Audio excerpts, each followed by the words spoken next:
after tens of thousands of Israelis participated in nationwide protests, Israel's Finance Ministry Director General Chaim Shani resigned. Shani announced his resignation on Sunday as tens of thousands of Israelis continued to participate in protests demanding social justice and an end to rising costs. Shani said he resigned over differences of opinion with Finance Minister Yuval Steinitz. The country's doctors staged a protest outside the Knesset, and leaders of the Israel Medical Association submitted a petition to the Prime Minister's office calling to save public medicine in Israel. The doctors who have been protesting for several months demand improved working conditions and better pay, and have yet to receive a response from the government. President Shimon Peres met with some of the doctors leading the struggle after expressing a desire to intervene. Peres also said he's willing to mediate between the protesters demanding social justice and the government in an effort to solve the crisis.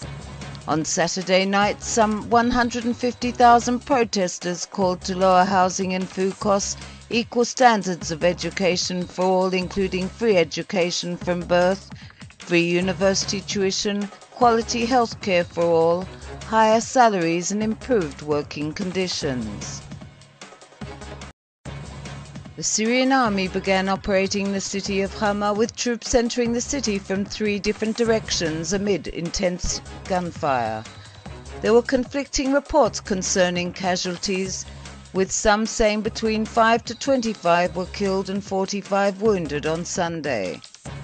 Local residents said troops began entering the city at dawn, and at least 3 tanks were deployed near a mosque, as locals set up barricades in the streets. Omar al-Habay, a member of the local coordination committee of Syria, warned the locals were resisting. Hama will be very harsh to them. The whole city has decided to resist with stones, not weapons. The army will either join demonstrators or leave our city, he said.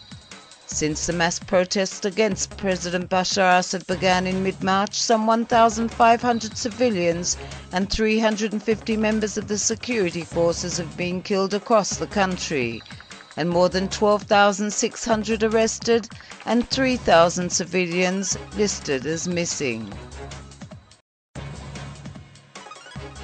South Sudan, who recently gained independence, has become a popular venue for Israeli entrepreneurs and businessmen.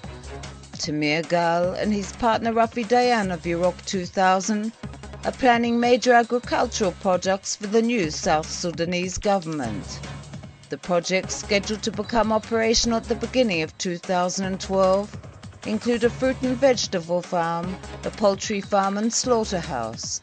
The aims of the projects are to enable locals to become self-sufficient. Israelis are also assisting in establishing farming communities for former South Sudanese soldiers along the border with North Sudan. In addition, Israelis assisted the government in establishing its first internet provider. Tens of thousands attended the funeral of Rabbi Elazar Abuhatzir on Friday, hours after he was stabbed to death at a yeshiva in Beersheba shortly after midnight. The funeral procession set out from the Porat Yosef's yeshiva in Jerusalem's Meir Sharim neighborhood, where Shas spiritual leader Rabbi Ovadia Yosef delivered a eulogy. From there, the procession continued to the Mount of Olives cemetery, where he was buried. The funeral was attended by Israel's chief rabbis Yonah Metzger and Shlomo Amar, as well as Knesset members and government ministers. Abuhatzir is the grandson of Rabbi Israel Abuhatzir, known as the Baba Sali. Shortly after midnight, he received a visitor at the yeshiva in Beersheba who stabbed him in the upper part of his body. The rabbi was rushed to hospital but died en route. Police later arrested a suspect named Asher Dahan, who was delivered by a crowd to the local police station. Palestinian school children participating in summer camps run by the United Nations Relief and Works Agency in Gaza broke the world record for simultaneous kite flying. Around 8,000 boys and girls aged 10 to 14 gathered at a beach in the northern Gaza Strip and flew 4,000 kites that carried the 4 major colors of the Palestinian flag. Slogans were written on some of the kites calling for an end to the Israeli-imposed blockade on the Gaza Strip, and others called for everlasting peace with Israel. The kites were all handmade by the children, Chris Gunness, the UN spokesman, said. The record-setting kite-flying event marked the end of the 5-week UNRWA summer camp program in the Gaza Strip.